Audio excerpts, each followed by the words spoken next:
Hey guys, welcome to Wrestling Days and welcome to today's unseen video. This is where we round up all the major talking points from social media and we've got so much to cover. Obviously this was the last Raw before Christmas. We did have Christmas decorations. You can see the trees, you can see the presents. None of that came into effect. This felt very much like a normal Raw that was just had a bit of Christmas theming on it, but not that much. We've seen, obviously, a lot more kind of Christmas-themed, focused episodes. We've had Santa getting run over, for example, or we have done a Miracle on 34th street fight. Do you remember a few years ago when Imperium opened up a giant box and a ballerina came out?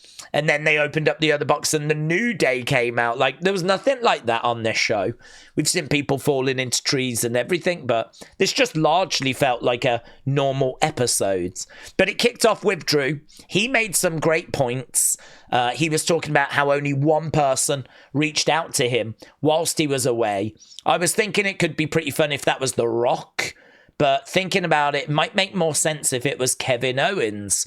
Because, of course, Kevin has got an issue with the Bloodline. So this would be a really good way of bringing Kevin and Drew together. I don't think it would be Seth, even though Seth hates the Bloodline. Because Seth and Drew had a conversation and it was not mentioned. So I'm thinking Rock, but I'm thinking Kevin Owens now more than that. Sami came out and he was like, look, if you've got a problem with me, then let's get this sorted. A match was obviously made for later in the show. I thought this was excellent. I thought this was what they were saying. You could understand. And actually, you know, the crowd played a part because Drew was talking about how he'd been cheated by the Bloodline and how they'd cost him and caused him so much pain. And he name checks like Jey, and the crowd start yeeting. Like, the crowd do not care about what Drew has been through. And that's kind of the point. Like, everyone's just moved on. Everyone's just forgot. Well, he can't. That pain is still so real for him. So I thought the crowd played their part. They didn't even mean to. When they kind of showed what he was saying was true, like, they didn't care about his pain. And as soon as they heard Jey Uso's name get mentioned, they just started yeeting. So, yeah, there was a lot about this I really enjoyed, including the chill guy sign up there, the chill dude sign that was in the background. So this all led to Sami hitting Drew.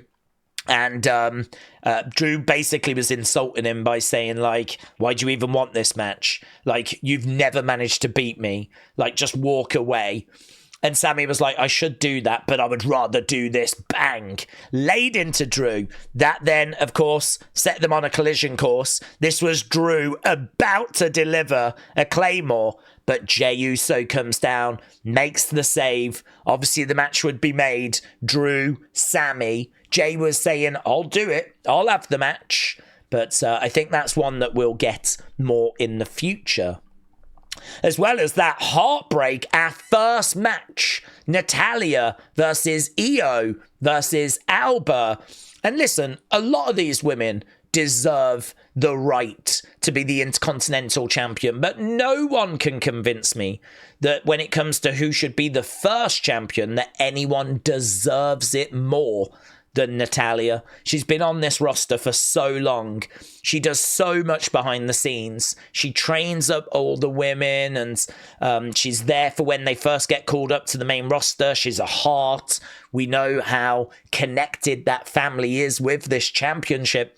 I think a lot of people were thinking along the same lines. I saw the upset, the heartache on social media when Natalya was beaten. There's even some people hoping that she will somehow find a way back into this tournament. Maybe Iyo gets taken out. Maybe she does. Maybe she does. But I don't know. Maybe she doesn't. The other problem you've got is Natalya's been beaten now. So it'll seem like she's just being, not given it, but like she shouldn't be out. I mean, that's it. This was her chance and she lost. So if Iyo gets taken out, Natalya, for me, would have to win a triple threat to then earn the right to be that person, rather than just being gifted it, just being given it. Because why aren't we just gifting or giving it to Alba Fyre, for example? So, yeah, you know, I'm really disappointed for Natalya. I really did want her to be the person that progressed. She's actually put some messages out on social media. We'll try and get to those. It's Bryn again, said, I really don't like how Raquel breaks the fourth wall at the end. I haven't seen this bit, to be honest. I'm going to have a look and see what she does. Does she look at the camera or something? She whispers to Liv. Oh, and then she did just sort of look up at the camera. Right at the very, very end. Perhaps it was because she was whispering to Liv and she didn't want the camera to pick up on it, so she wanted to know if the cameraman had gone. I wonder if it was just something like that. But, yeah, she moves away from Finn Balor, Liv Morgan with the sibling rivalry energy. So, more trouble for Judgment Day. People pointing out Carlito in the background with his Santa hat on. Natalya said, what I do know is I need to work harder, and I promise you I will. Paul said she should have been the first. I agree. Not everyone's going to agree, and that's absolutely fine, right? That's absolutely fine. Like, if you don't think it should have been her and you're happy she's out, that's fine. I feel like the majority are probably disappointed this evening, though. It's hard to make an argument against her. Even Dominik don't rock with the New Day. Yeah, it's true. They was talking to Dom like, did you get why we did what we did? And Dominik was like, listen, I didn't like Big E, but what you lot did, crazy, right? Even Dominik was like, whoa, I wouldn't have done that. Whoa, that was harsh. Then we went to our next match. So this was Akira Tozawa against Chad. Chad would get the win thanks to an ankle lock. But afterwards, he would start beating up on Akira Tozawa. And Otis got in there. And yeah, 3 men, 1 Otis. I don't really understand why they backed away. Like, the numbers were in their favour. They could easily have beaten Otis down. But yeah, we're still kind of building this for some reason. It seems like we're still heading towards like a match between Otis and Chad, which I think actually was announced. Right, next match. This saw Dominik against Damian. And of course, Damian knew that the Judgment Day would get involved. But actually in the crowd was JD McDonagh dressed as Santa. JD McSanta. Under the ring was Carlito. So pretty fun. This was a pretty fun moment. This was probably the most festive we got, actually, was this moment right here.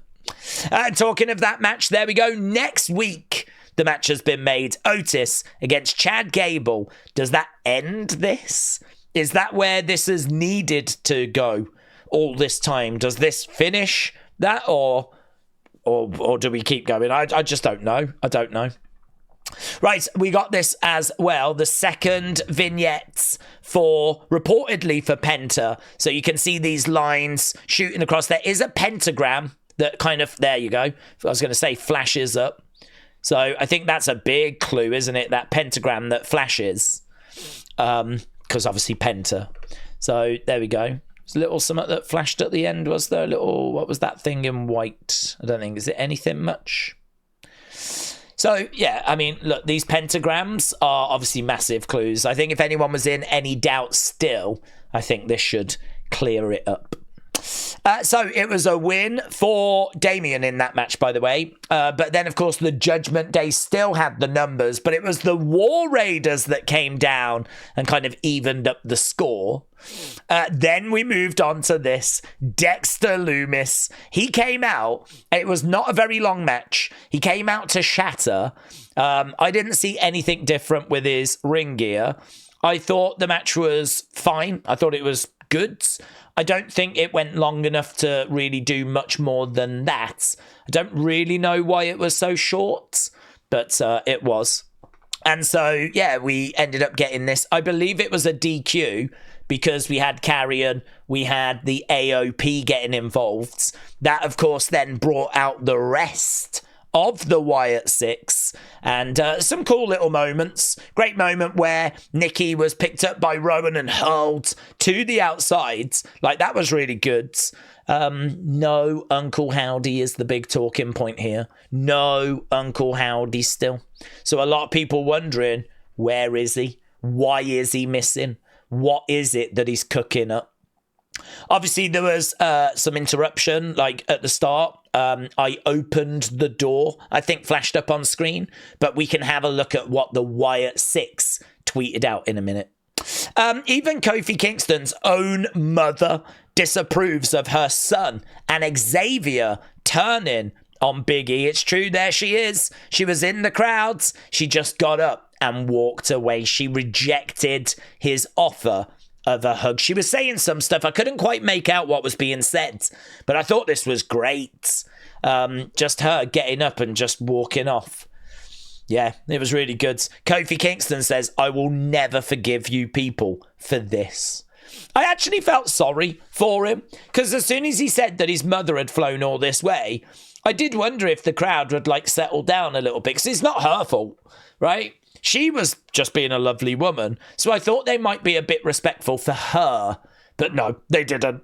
They just kept on booing. And I did say during the watch along, I think I would have stopped booing, actually. Because I think if she'd have stood up and had told everyone to like shut up and be quiet, then of course, you know, people would have booed. But she just sort of sat there like a lovely old lady. And I think I would have stopped. But the crowd didn't. So there we go. Damian Priest and War Raiders against Judgment Day next week. Otis against Chad Gable next week. We also have the semi-finals of this next week as well. So Dakota against Zoe, Iyo against Lyra. Unless someone gets taken out and replaced, it is going to be one of these women that will go down as the first ever women's Intercontinental Champion. Kofi Kingston saying, I will never forgive you people for this. Dominik Mysterio responded, shut your old ass up. Heels turning on heels. Yeah, so this was a little backstage thing. They were just showing some love and respect to Damian. Damian showing it back, and so got a little bit of a new faction forming. I don't think this is a permanent thing, but we know they're going to go up and take on Judgment Day next week. Main events. So, yeah, a real crazed look in the eyes of Drew McIntyre at one point. This was very easy to miss. But Sportskeeda saying bro is losing it. I think this was a really interesting moment, actually, where he was like looking around. He was wide-eyed. He does seem like he is losing it. Drew once again beat Sami, which was frustrating. And then, of course, we ended up getting the New Day coming down. We also had Jey come out. So Drew got the win. Jey came down, and then the Bloodline came down. So the Bloodline came down. They attacked both of them, and that is how the show ended. So the new Bloodline beat the shiz out of Jey and Sami. Drew McIntyre just sort of slinked away. WrestleUp said, Seth Rollins on the fight with CM Punk. You're going to see a side of me that no one has seen. I've got to extract that demon from my soul. I've got to get it out of me. I got to cut this cancer out of my brain or I'm going down. So that was Seth. He had a little segment where he was talking to Jackie. Right, let's have a look, see what Natalya has got to say, shall we? So Natalya, of course, still reeling from that loss. She said, there's so much more I want to say, but I don't know how to. I wake up every day worried that I won't be able to realize my full potential. It haunts me more than I can say, but I'll never stop fighting. I'll never stop showing up for my dreams. I love and appreciate everyone who's fought hard with me. You guys are truly the best. So nothing but love for Natalya. We've spoke about it a lot during this video. I don't know where we go next with her, but I really hope that something works out. So Okay, so that was kind of the overview of Raw. There might have been a few bits in there that kind of slipped by. There was a few bits in there that slipped by me as well. But let's have a look at the Wyatts and let's just dig into this side. So Kane said it's funny that The Miz went from being put into dangerous, ridiculous situations by R-Truth to then being put into dangerous and ridiculous situations by Karrion. I think the brother that Howdy was speaking to in the journal was not Braun, but was The Miz. I don't think so. I don't think that it. I feel like I'm with you until the last bit. So I don't think that he was speaking to The Miz personally in that. But I do agree with this bit. I think, you know, considering that he turned on R-Truth because he was getting put in these situations, and now he's being put in those situations by Karrion. He's probably not brave enough to turn on Karrion, but it is very much more of the same for The Miz. We've spoke about this before. We spoke about this yesterday, but not everyone watches Unseen. So it was great. Like with Kross, me and Wyndham, when we first started doing this, when it was just Bray and Howdy, before anything happened, going to the TVs, we had a lot of conversations with Kross, and we had plans with Kross, and a lot of stuff going into the future before all that happened. So that was from the Dead Meat interview. We know that there was plans with Karrion, right? Karrion has revealed that. And I believed it. There's no reason to not believe it. We don't know quite what those plans were. I believe he was going to be a foe. He was going to be an opponent for them. I don't know that he was going to join up with them and be in the group. Karrion has sort of been hinting at that. But I don't know that that's what the plan was. But there's nothing but truth to that. I don't disbelieve it. And Karrion said absolutely true. So Karrion responded. Big thank you to everyone that tagged me in this. It only dropped an hour ago. I haven't had a chance to put people in like the thanks folder for it, but you know who you are. Let's have a look at this, shall we? This, as we said, only just dropping whilst we were watching Raw. And it's only 7 seconds long, but it has got people fairly excited.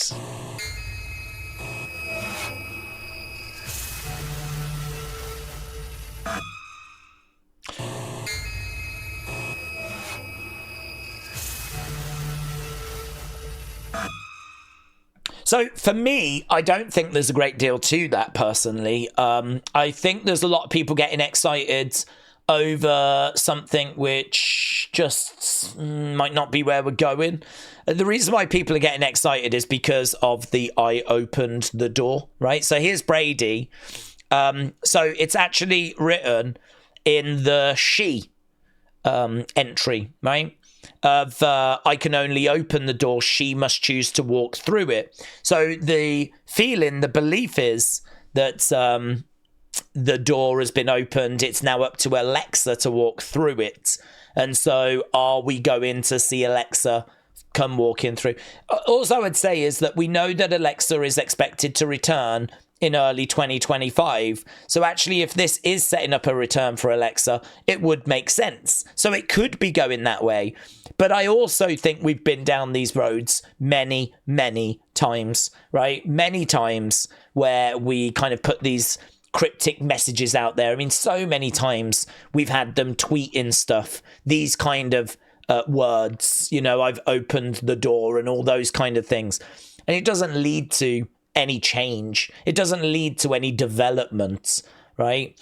So I don't know if this is different. I suppose because it's a little 7-second clip and not just text, it makes it a little bit more noteworthy. Because we know Alexa is coming in early 2025 and we're getting closer to that, it's a little bit more noteworthy. Because Uncle Howdy isn't around and no one knows where he's gone, it makes it a little bit more noteworthy. Some people, I haven't seen many, but some, unsurprisingly, are thinking this might lead to The Fiend. I mean, I certainly don't think that, right? I do like this connection with the I can only open the door, she must choose to walk through it. Like, I like that. But again, we have also heard the original plan was that Alexa was going to come back and not be immediately in this group. So why would we have teases now for Alexa if she's not going to be coming straight into the group? No, obviously those plans could have changed. But I don't know. At the moment, it's a very loose connection, this, for me. Very, very loose. So we'll keep an eye on it. We don't know quite where this is going to head. Emmanuel said Nikki's dress is notoriously sleeves to the elbows and chest exposed. Notoriously. Even when she attacked Scarlett, it was still chest exposed. But look at her outfit today. Her arms are slimmer and covered, chest covered, mask didn't come off, nails bright red.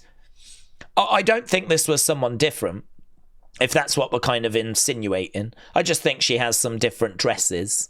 So I don't get the impression this was someone other than Nikki. I think that was Nikki. So, I don't know. Is that a rumour we might start now? Is that something that could go around, that this wasn't Nikki? I think it was. I didn't look at her and, think it was somebody different. I'm thinking it is Nikki, but yeah, I mean, look, the picture that we've got here is slightly different to the one when she attacked Scarlett. And actually, is she not covered up there? Is that not something that's covering her chest? This actually might be the same as this. That looks like her chest is covered there. So actually, I don't know. I mean, the red painted nails, have we seen those before? But that ain't enough for me to think that this is someone different or anything.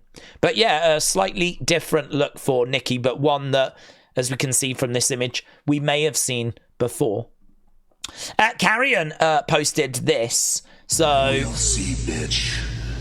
We'll just see. We'll just see. That was in response to WWE, who said how the tables have turned. Because, of course, they had Dexter Lumis surrounded, and then the Wyatt Sicks came out and chased them away. I actually don't have a clip of it, but on Raw Talk, The Miz was going crazy to Karrion. He was like, we had it won. We had this done. You don't poke the bear. You certainly don't poke a monster. And he's like, he was so frustrated. He was like, this is not going the way it should be going. And Karrion just was like, yeah, I don't disagree. So I think Karrion is very aware that this one has been a little bit of a misstep. But we'll have to see what's next in this story. So there we go. That was the Wyatt's folder. Let's go WWE, shall we? So, Cultaholic reporting that we may go to Mexico City in 2025 in Mexico for a PLE. Bradley, thank you. Wrestling fans since day one, thank you. So, Jade Cargill posting this today. I think this might be the first time that we've actually had something from Jade since that beatdown, that backstage attack. So, very interesting. Robin, thank you. Sportskeeda are reporting. I think this is from Dr. Chris Featherstone. WWE RAW expected to feature ads on Netflix. The experience will be similar to the previous broadcast.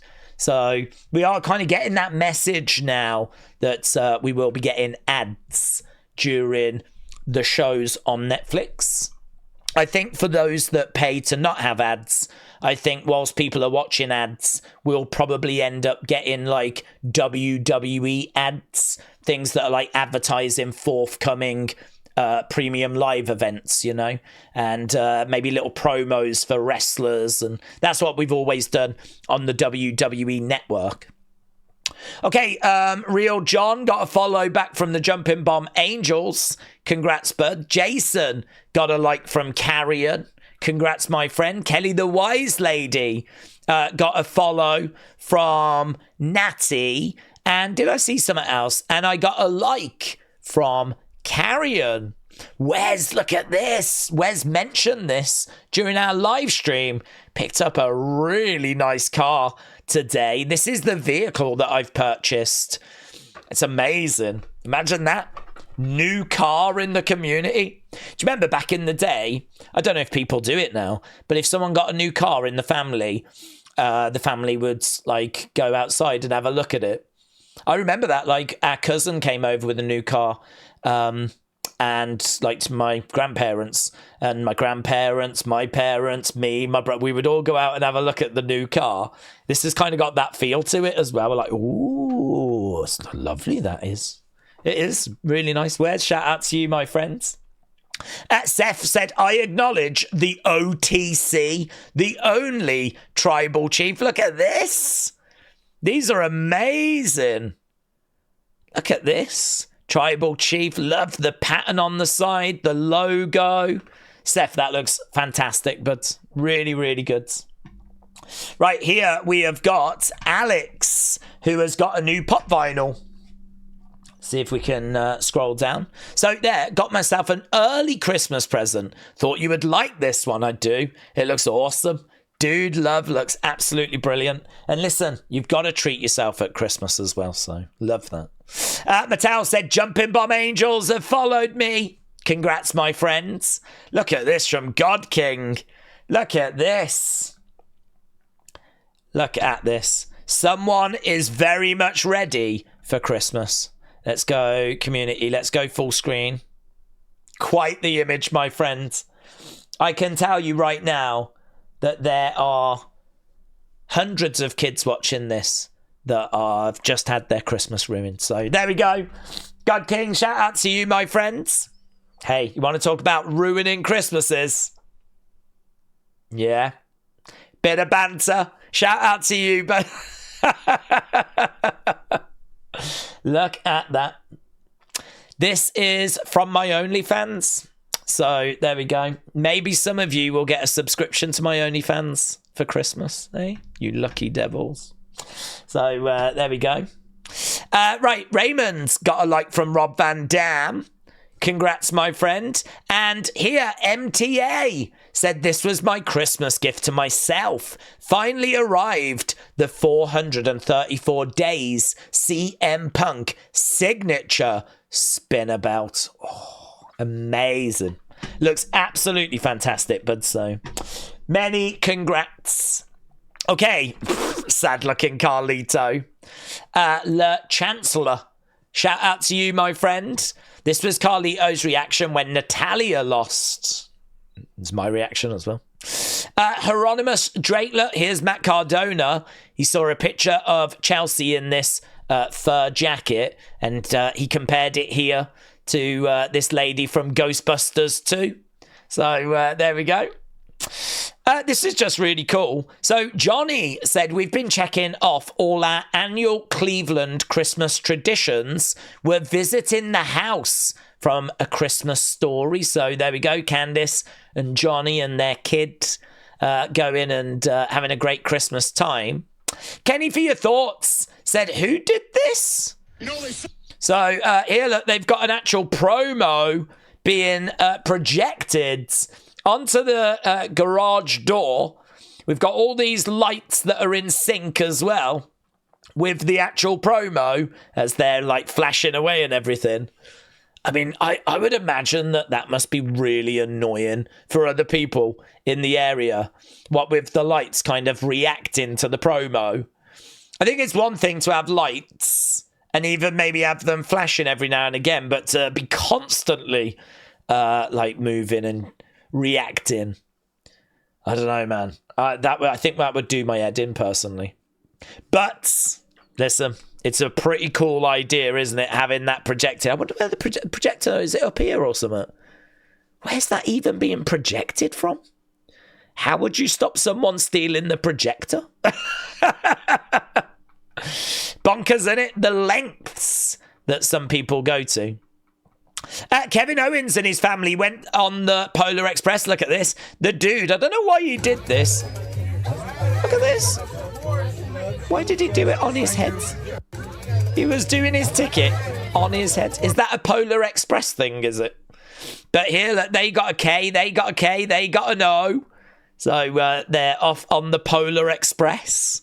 So it's cool, isn't it? Seeing the superstars having a good time with their families. Friendly Wrestling said, who did this? So this was the package pile driver that Kevin did to Cody, but people have flipped it the other way round. And here it looks like he's coming down a water slide. Very good. Jeremy, shout out to you. Tagging me in this from Chelsea Green. And we do want to take this time to give a special shout out to WWE superstar Chelsea Green, who is right now seated at 11th seat. Chelsea just won a title belt last night in Long Island, New York. Congratulations, Chelsea. If we can have a round of applause for Chelsea, please. Thank you. It's a shame we don't actually get Chelsea's facial reaction to that. That would have been great. But there we go. She had another announcement made out to her on the flight. And a gentle applause. A little gentle applause. I don't think there was many people on the flight by the looks of it. Real Wrestling Fan said, this is crazy. Old school action figures. Look at this tree. Decorated with old figures. I would do that. That looks really easy to decorate, doesn't it?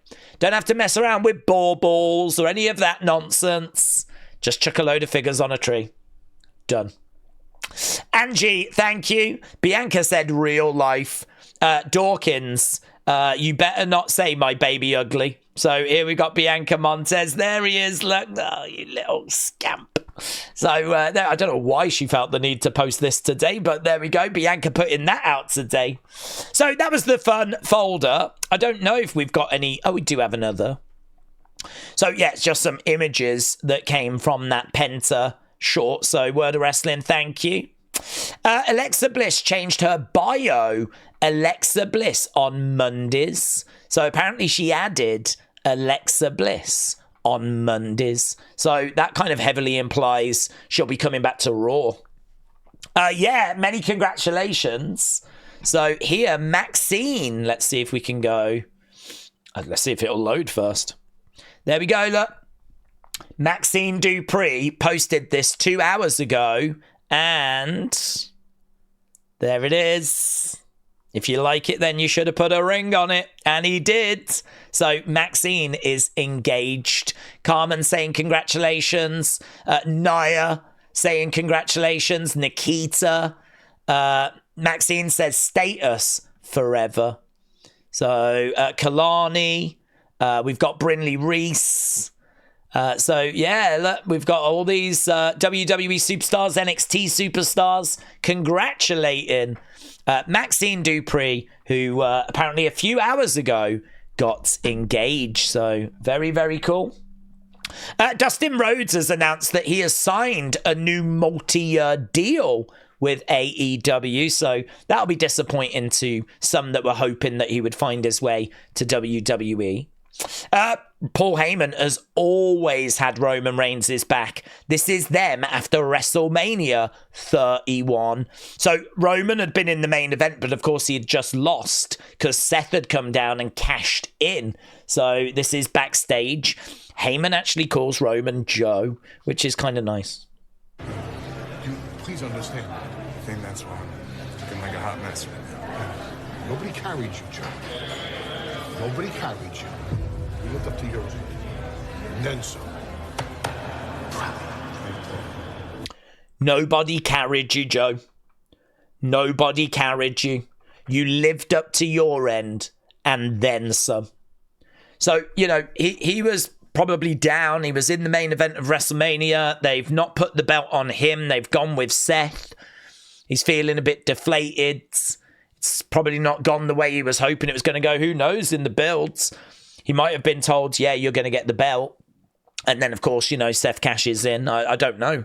But that is like some legitimate backstage footage after WrestleMania 31. And, you know, Heyman just knowing what to say there. No one carried you, Joe. You carried your end of the bargain. That's really all you can do.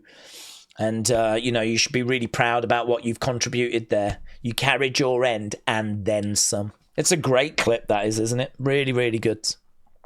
This has gone a little bit longer than I wanted, so we won't play this, but you should watch it because it's great.